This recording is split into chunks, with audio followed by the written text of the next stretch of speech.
গরু পালতে যে খরচ বা কস্টিং এখন যেখানে এসে দাঁড়াইছে, এটা কিন্তু 12+ খরচ হয়ে গেছে। 2 বছরে একটা গরুর পিছনে 12 লাখ টাকা খরচ, এটা কিন্তু আসলে দর্শক বিশ্বাস করতে চাইবে না। এত টাকা কিভাবে খরচ? আপনি গরুকে কি খাওয়ান মূলত এত টাকা খরচ হয়? আসসালামু আলাইকুম সুপ্রিয় দর্শক, আশা করছি আপনারা সবাই ভালো আছেন। সবাইকে খামার বাড়ির নতুন একটি পর্বে স্বাগতম জানাচ্ছি। আমি শামীম আহমেদ। দর্শক বন্ধুরা, আজকে আমরা চলে আসছি কিশোরগঞ্জ জেলার তারাইল থানার জাওয়ার গ্রামে। আজকে আমরা আসছি এই গ্রামেরই খান এগ্রো ফার্মে, যার উদ্যোক্তা হচ্ছেন মুস্তাকিম ভাই, যিনি মূলত ব্যবসা করেন। উনি ব্যবসা করার পাশাপাশি ওনার ডেইরি ফার্ম রয়েছে এবং ওনার একটি মোটা তাজাকরণ খামার রয়েছে, যেখানে উনি খুব সুন্দর সুন্দর দুটি ষাঁড় গরু লালন পালন করেছেন। আপনারা দেখতে পাচ্ছেন আমাদের সামনে রয়েছে অসাধারণ একটি ক্রস ব্রাহ্মা গরু এবং একটি রয়েছে ফ্রিজিয়ান গরু। যে দুটি গরুর যে ওজন উনি দাবি করতেছেন প্রায় টন প্লাস।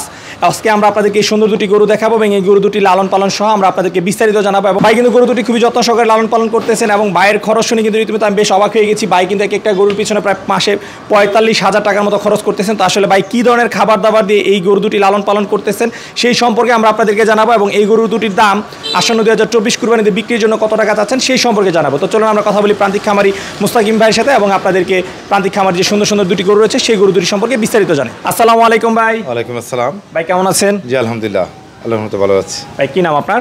মুস্তাকিম খান। আচ্ছা, কি করেন আপনি? আমি কেয়ার ফিডের ডিলার তারাইল থানার, প্লাস ফিডের ব্যবসা আছে অন্যান্য বসি, প্লাস আমার 2টা খামার আছে। একটা গাভীর খামার আর মোটা তাজাকরণের আর একটা খামার আছে, আর ফিশারি অন্যান্য ব্যবসা আছে। আচ্ছা আচ্ছা।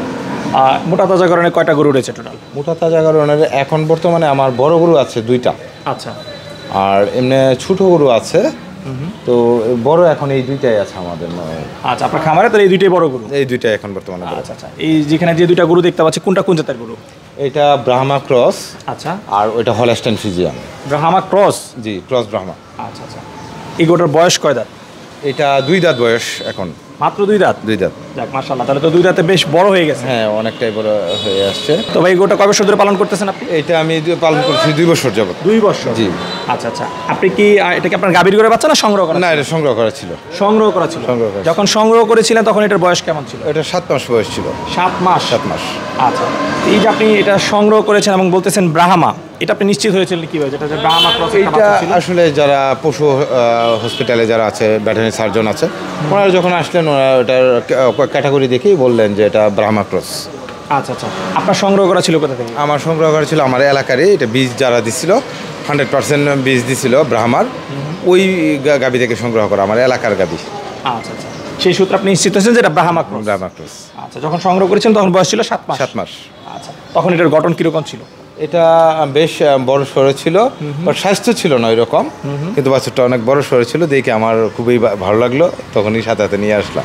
আচ্ছা। তখন কি আপনার কাছে মনে হয়েছিল যে এই গরুটা সংগ্রহ করলে অল্প দিনে খুব ভালো একটা গ্রোথ আসবে? এটার ফিউচার অনেক ভালো হবে, এটা আমি দেখেই বুঝতে পারছি, যার কারণে আমি সংগ্রহ করে নিয়ে আসছিলাম ছোট থাকতে। বড় গরু কি এবারে প্রথম পালন করেছেন, আগেও পালন করেছেন? না, আগেও পালন করছি। আগেও পালন করেছেন? আমার গত কুরবানির ঈদে আমি 23টা গরু বিক্রি করছি। তার মধ্যে আমার একটা গরু মারা গেছে গত বছর। আচ্ছা। ওটা অনেক বড় ছিল, 1100 কেজি ওজন ছিল। এইগুলারই সাথের কিন্তু যেটা মারা গেছে ওটা 1100 কেজি ওজন ছিল, এবং ওটা কোয়ালিটি অনেক সুন্দর ছিল, কোনো শিং ছিল না, মুন্ডি গরু ছিল দেখানোর মতো। ওটা মারা যাওয়ার কারণ কি ছিল? মারা যাওয়ার কারণে হচ্ছে আমার খামার গত বছর যখন আপনার এফএমডিতে আক্রান্ত হয়েছিল। আচ্ছা আচ্ছা। তো এফএমডিতে আক্রান্ত হওয়ার কারণে আমি ছিলাম না, ওইভাবে চিকিৎসা ব্যবস্থা করতে একটু আপনার প্রবলেম হয়েছিল। বড় গরুটা ওটার কাছে ভিড়তেই পারতো না, শিং ছিল না, কিন্তু ওটার কাছে যাওয়া যাইতো না মানুষ। আচ্ছা। ইনজেকশন করবে ওইটাও করতে পারতো না। আচ্ছা। ওই একটু আমরা সঠিকভাবে ব্যবস্থাপনাটা নেওয়াই দেরি হওয়াতে ওই দুর্ঘটনা ঘটছিল। আচ্ছা আচ্ছা, ঠিক আছে। তো এই যে ভাই 2টা গরু পালন করতেছেন, হ্যাঁ, কি ধরনের খাবার দাবার দিয়ে আপনি লালন পালন? এটা কিন্তু আমার ম্যাক্সিমামে আমার যে খামারে আমার সাইলেজ গরুকে খাওয়ানো হয় সাইলেজ। হ্যাঁ, এছাড়া হয়েছে আপনার বন, কাঁচা ঘাস আর গমের ভুসি। আচ্ছা। ম্যাক্সিমাম আমার এখানে খাদ্য চলেছে আপনার ভুট্টার যে সাইলেজই বেশি খাওয়ানো। আচ্ছা। প্রতিদিন কি পরিমাণ সাইলেজ দিচ্ছেন? সাইলেজ আমার যেমন পার ডে মিনিমাম 15 কেজি থেকে 20 কেজি। আর ভুট্টার গাছ এখন আমরা যে আবাদ করছি, চাষ করছি, ওইটা মেশিনে ছোটো করে কাটিং করে 0 সাইজ করে আমরা রেগুলার 15-20 কেজি যতটুকু খাইতে পারে। 2টা গরুকে কি একই পরিমাণ খাবার দিচ্ছেন না কোনো তারতম্য? না, একই পরিমাণ, সেম একই পরিমাণ, যে যতটুকু খেতে পারে। মানে ও যদি বাড়তি খায় তাহলে আমরা আবার বাড়িয়ে দিই। আচ্ছা। 2টার মধ্যে বড় কোনটা, ব্রাহ্মা ক্রসটা না যেটা হলস্টাইন? বয়সে বড় ওইটা। বয়সে বড় ওইটা। আচ্ছা। হলস্টাইন ফ্রিজিয়ান যেটা রয়েছে এটার বয়স কয় দাঁত? এটা আপনার 6 দাঁত। 6 দাঁত বয়স, আর এটা হচ্ছে 2 দাঁত বয়স। 2 দাঁত বয়স। আচ্ছা। ওজনের কি ধারণা আছে যে কোনটার ওজন কিরকম হবে? ওজনের আনুমানিক যেটা বলতে পারি, অ্যাকচুয়াল যে হবে এটা বলতে পারবো না। আচ্ছা আচ্ছা। তবে আনুমানিক ধারণা, গরু যেহেতু পালি, এটা হয়তো 1 টনের কাছে হবে বা টন হয়ে যাবে। আচ্ছা আচ্ছা। ওইটা টন প্লাস। আচ্ছা, অস্ট্রালটা 1 টন প্লাস আর এটা হচ্ছে টনের কাছাকাছি আপনার ধারণা এরকম হবে। আচ্ছা আচ্ছা। ভাই গরুর কি কোনো নাম টাম রেখেছেন কোনো? নাম বলতে ওই রকম আসলে না, আমার খামারিরা আসলে ওরা কি বলে এটা ওরা বলতে পারবে, আমিও আসলে ওইভাবে এতটা ইয়াও না গরুর ব্যাপারে না। গরুগুলো তাহলে আপনার খামারি যারা রয়েছে তারাই দেখাশোনা করে? তারাই দেখাশোনা, আমি দেখাশোনা করি, ওদের সাথে আমিও আছি, সবসময় আসি দেখি, বাট ওই রকমভাবে নাম দেওয়া হয় না এখন। আচ্ছা আচ্ছা। তো ভাই গরু তো এইবার ঈদেই বিক্রি করবে নাকি 2024 ঈদে? জি, এবার ঈদে আচ্ছা, বিক্রি করবো। ইতিপূর্বে কি বিক্রির কোনো চেষ্টা করেছিলেন না? ইতিপূর্বে আসলে আমার এলাকার অনেক ব্যাপারই আছে যারা আসে কথা বলে, তা বলছে যে না দেখি সামনে।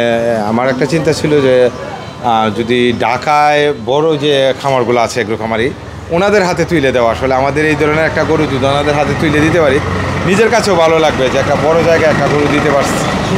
আমাদের টার্গেট ছিল যে হয়তো সাদেক এগ্রো, আর কে এগ্রো, ডিজাইন এগ্রো পার্ক, এদের মতো যদি খামারিদের হাতে আমরা এই গরুগুলো তুলে দিতে পারি, ভালো লাগবে। ভবিষ্যতে আরও হয়তো অনেক কিছুই তাদের কাছ থেকে আশা করা যাবে যে আমরা বড় গরু তাদেরকে সাপ্লাই দিতে পারবো। আচ্ছা, নিঃসন্দেহে আপনার যে গরুটা আমরা সামনে দেখতে পাচ্ছি, এই গরুটা কিন্তু খুব ভালো মানের একটা গরু, মাত্র 2 দাঁত বয়স, এবং 2 দাঁতেই কিন্তু এর গ্রোথ, চমৎকার একটা গ্রোথ আসছে, এবং এটা লালন পালন করলে 6 দাঁতে গিয়ে অনেক বিগ সাইজের একটা গরু হবে। জি, আচ্ছা আচ্ছা, আশা করা যায়। তো আপনি চাচ্ছেন ঢাকার কোনো বড় খামারিকে গরুটা দেওয়ার জন্য? জি। আচ্ছা, এর পাশাপাশি কুরবানির জন্য তো সংগ্রহ করতে বয়স হয়ে গেছে? জি জি, কুরবানি চলবে। কুরবানির জন্য সংগ্রহ করলে তো লালন পালন করে দিবেন নাকি? জি জি, কুরবানির জন্য যদি কেউ নিতে চায় আমরা কুরবানি পর্যন্ত লালন পালন করব। আচ্ছা আচ্ছা। গরু দুইটার কোনটা কত টাকা দাম চাচ্ছেন? আসলে আমি দামটা এইভাবে না বলে, আমি সরাসরি যদি কেউ আমার সাথে যোগাযোগ করে, আমি চেষ্টা করব মানে রিজনেবল প্রাইসের মধ্যে 2টা করে তাদেরকে দিয়ে দেওয়ার জন্য। তারপরে একটু ভেঙে বলে দেন, যেহেতু যারা ভিডিওগুলো দেখে তারা কিন্তু একটা দামের ধারণা পেতে চায়, একটু ধারণা দেন। আমার এটার একটা টার্গেট আছে যে আসলে 10 থেকে 12, মানে 12-র মধ্যে একটা টার্গেট ছিল যে এরকম হইলে, কারণ গরু পালতে যে খরচ বা কস্টিং এখন যেখানে এসে দাঁড়াইছে, এটা কিন্তু 12+ খরচ হয়ে গেছে। আচ্ছা, তো সেই জায়গায় 12 হলে আমার হয়তো একটা কস্টিংয়ে কোনো রকম মিলে যাবে। আচ্ছা, 2 বছরে একটা গরুর পিছনে 12 লাখ টাকা খরচ, এটা কিন্তু আসলে দর্শক বিশ্বাস করতে চাইবে না। এত টাকা কিভাবে খরচ? এটা আসলে 2 বছর আমার পালা, হ্যাঁ, বাছুরটা সংগ্রহ করা আমার। আচ্ছা আচ্ছা, কিনে ক্রয় বাবদ যে খরচটা সেটা আপনি ধরেছেন? সেটাও। আচ্ছা, কত টাকা ক্রয় করেছেন সেটা বাদে 2 বছরের খরচটা কিরকম হয়েছে? আচ্ছা, 2 বছর এটার মধ্যে আপনি পার মান্থ যদি আমি এটারে 45,000 টাকা ধরি। 45,000? হ্যাঁ, কারণ এটার মধ্যে আমার একটা কর্মচারী আছে এই 2টা গরু দেখার জন্য। আচ্ছা, তার বেতন 15,000। আচ্ছা, এর খাদ্য খরচ 45,000 প্লাস হয়ে যায়। খাদ্য খরচ প্লাস কর্মচারীর খরচে 45,000 প্লাস হয়ে যায়। এটা কি আপনি একটার বলতেছেন না 2টার বলতেছেন? একটা। তাহলে একটা গরু যদি আমরা 45,000 ধরি, 2টা গরুর খরচ আসতেছে মাসে 90,000। 90,000। আচ্ছা, আপনি গরুকে কি খাওয়ান মূলত এত টাকা খরচ হয়? আচ্ছা, এই যে আপনার যেমন আমরা সাইলেজ বাইরে থেকে কিনে আনতেছি। সাইলেজ তো 10 টাকা কেজি। হ্যাঁ, 20 কেজি সাইলেজের দাম কত টাকা? 200 টাকা। 200 টাকা। আপনার ফিড ভুসি, যেটা ফিডের দাম তো এখন অত্যাধিক জানেন। দানাদার কত কেজি দিচ্ছেন? দানাদার পার ডে 15 কেজি। 15 কেজি দানাদারের দাম কত? 50 টাকা করে ধরবো এবারে, আর বেশি ধরবো? আপনার 50-এর উপরে হবে, 60 টাকা করে। 60 টাকা করলে দৈনিক 900 টাকা দানাদার। 900 টাকা, 200 টাকা, 1100 টাকা। 1100 টাকা একটা কর্মচারীর বেতন আপনি এখানে ধরতে হবে। 200 টাকা একটা গরুর যায়। 200 টাকা হয় না, 250 টাকা ধরতে হবে এই 2টা গরু পালার জন্য একটা লোক আমার। আচ্ছা, তাহলে 15 কেজি দানাদার আপনি ধরতেছেন 60 টাকা করে, এখানে 900 টাকা। 900 টাকা। আচ্ছা, এবং আপনি সাইলেজ ধরতেছেন 20 কেজি। 20 কেজি। আচ্ছা, তাহলে 20 কেজি সাইলেজ, 15 কেজি দানাদার। সাইলেজ আমরা কিন্তু কিনে আনতে গিয়ে 12.5 টাকা। আচ্ছা, 12.5 টাকা। আচ্ছা, তাহলে সাইলেজের দাম 250 থেকে 300 টাকা পড়ছে, তাহলে 1200 টাকা। 1200 টাকা কর্মচারীর খরচ আছে। কর্মচারী খরচ আপনি 35,000 টাকা। 45,000 টাকা খরচ। এই যে একটা গরু 45,000 টাকা আপনি খরচ করতেছেন, এটা না হয় একটু ব্রাহ্মা গরু, দামি গরু, বাট এই যে একটা অস্ট্রাল গরুর পিছনে আপনি মাসে 45,000 টাকা খরচ করতেছেন, এটা কি বুঝে খরচ? এগুলো আসলে কিন্তু শখে, এটা কত দাম পাবো সেই বিবেচনা করে কিন্তু আমি গরুতে খরচ করি নাই। আচ্ছা, আমার খামার আছে 2টা, অন্যান্য গরুগুলোর মধ্যে খরচ করতেছি, বাট এইটা আসলে শখে, যে যা খাবে ওইগুলাই খাওয়ায়, ওইটা যত সুন্দর করে পালন করা যায় এবং এর যত্ন যা নেওয়া যায় সর্বোচ্চ চেষ্টা করি। আচ্ছা, তাহলে এটা আপনার শখে পালন করে, মানে লাভের আশা না? এটা আসলে এইভাবে পালন করে কেউ কখনো লাভবান হতে না, পারবে না। এটা আসলে লাভের আপনার চিন্তা একটা করে না। গরুর মাসে গ্রোথ আর কয় কেজি আসতেছে না। স্বাভাবিক, যেমন অস্ট্রালটা মাংসের দামে বিক্রি করতে হবে, এই ওটা না সৌন্দর্য হিসেবে সামান্য কিছু দাম বেশি এখানে একটাই আছে, এখন বর্তমানে যে এর খরচটা যেখানে 45 আসছে, পূর্বে কিন্তু 45 ছিল না, আচ্ছা। এখনকে 45 আসছে, যে 45ও হয় না বা এরকম 45, বাট এর আগে কিন্তু খরচ আরো কম ছিল। আচ্ছা, আর আমার মূলত এইটা পালন করার মধ্যে মানে শখে, আচ্ছা নট এটার কম্পেয়ার করতেছি যে আমার খরচ কত হচ্ছে বা আমার এটা লাভবান হবো কিনা, এই ধরনের না।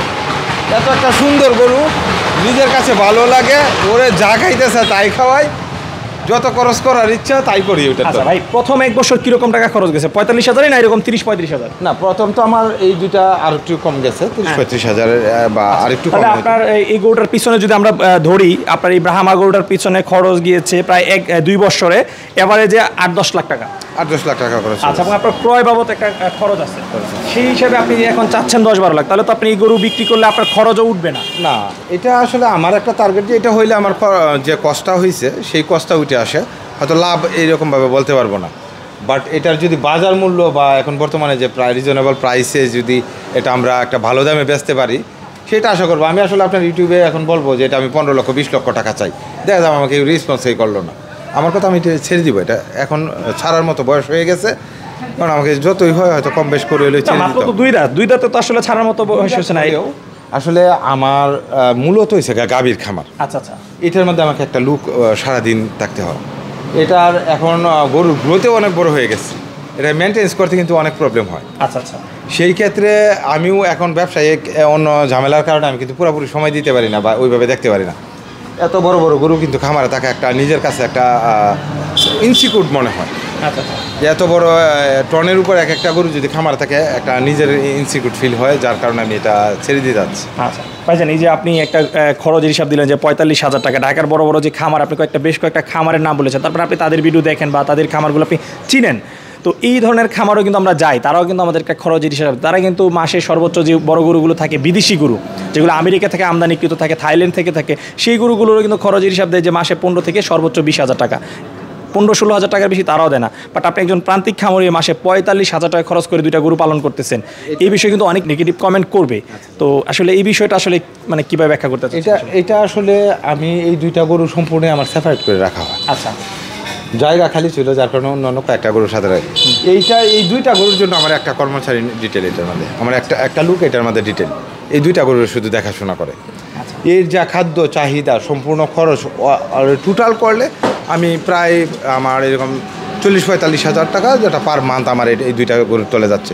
আচ্ছা ভাই, অনেকে তো গরুকে কলা খাওয়ায় বা বিভিন্ন ফলমূল খায়, আপনাদের কিশোরগঞ্জে বিশেষ করে আমরা এটা কিন্তু দেখি যে কলা খাওয়ায়। না, আমরা গরুকে কোনো কলা টলা খাওয়াইছি না, আমি কলা না, আমার এটা প্রতি মাসেই আপনার জিঙ্ক বি, এটিক্যাল, ক্যালসিয়াম, যেটা হাই কোয়ালিটি এবং অনেক দামি। আমি এই ক্যালসিয়াম আর জিঙ্কটাই বেশি চেষ্টা করি খাওয়ানোর জন্য, তারপরে এডি3 এই জাতীয় যে ওগুলা, আর এই যে কলা অন্যান্য এইসব না। যেমন একটা জিঙ্কের দাম হচ্ছে আপনার 1,050 টাকা, একটা এটিক্যালের দাম 2,800 টাকা। আমি চেষ্টা করি যে প্রতি মাসে অন্তত একবার এটা খাওয়ানোর জন্য। এই যে খরচটা 45,000 বলেন না, একটা এটিক্যালের দাম হচ্ছে 2,800 টাকা, একটা জিঙ্ক বির দাম হচ্ছে 1,050 টাকা পার মান্থ। কিন্তু একটা গরুর আমার এটা দেখা যায় যে এই দুইটাই আনলে 1.5 মাস চলে যায়, গ্যাপ দিয়ে খাওয়াইলেও 1.5 মাস যায়। এখানে প্রায় কিন্তু আমাকে 4,000 টাকার উপরে কিন্তু ওষুধ, মেডিসিনের যেটা জিঙ্ক, ক্যালসিয়াম, অন্য কোনো ওষুধ না। আচ্ছা আচ্ছা, গরু সুস্থ রাখার জন্য। আর আমি ওইদিকে না যাই, আপনার গরুর খরচের কথা শুনে সত্যি কথা আমার মাথা ঘুরাচ্ছে। আচ্ছা, যাই হোক, অনেক সুন্দর একটা গরু তৈরি করেছেন, দোয়া করি গরুটার জন্য আপনি খামার থেকে বিক্রি করতে পারেন। তো ভাই, ইতিপূর্বে তো বড় বড় গরু পালন করেছেন, সেগুলি কি খামার থেকে বিক্রি হয়েছিল না হাটে নিয়ে বিক্রি করতে হয়েছে? না, খামার থেকে বিক্রি, খামার থেকে হয়েছে। আচ্ছা, দেখ, তাহলে মাশাআল্লাহ আপনি এই প্রান্তিক পর্যায়ে পালন করেও মানে ক্রেতা আপনার রয়েছে, আমরা বলতে পারি। জি জি। আচ্ছা আচ্ছা, যদি কেউ কুরবানির জন্য সংগ্রহ করতে চায়, সেক্ষেত্রে কি পর্যন্ত লালন পালন করে দিবেন? হ্যাঁ, লালন পালন করে দেবো। যদি কেউ এরকম আগ্রহে আসে আমাদের কাছে, তো আমরা কুরবানি পর্যন্ত এটা তাকে লালন পালন করব। আচ্ছা, এখন যেহেতু আপনি বিক্রি করবেন, সেক্ষেত্রে খরচটা কীভাবে বহন করতে হবে?